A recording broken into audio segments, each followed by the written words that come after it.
አብይ ጾም ሁለተኛው ሳምንት ቅድስት ይባላል።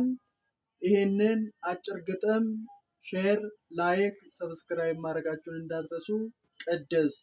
ቅድስት የተለየች የከበረች ሳምንት የሰው ልጅ በሙሉ ያገኘባት ሕይወት ቅዱስ ነኝና ቅዱሳን ሁኑ ብሏል በወንጌሉ። የድንግል ማርያም ልጅ በማያልፈው ቃሉ ከኃጢአት ባርነት በፍጹም ተለዩ፣ ወደ ፈተና እንዳትገቡ ትጉና ጸልዩ። ቅድስተ ቅዱሳን ተስፋው ነሽ ለአዳም፣ በዳግሚት ሔዋን የቀረልን መርገም።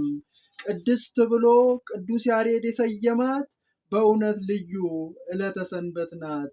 የቅድስና መንገድ ፍኖተ አበው ነች። ቅድስት ብሎ ሊቁ የሰየማት እመብርሃን ናት። ቅድስት ብሎ ሊቁ ያወደሳት እመብርሃን ናት። ይህንን ግጥም ሼር፣ ላይክ፣ ሰብስክራይብ አድርጎ እናመሰግናለን።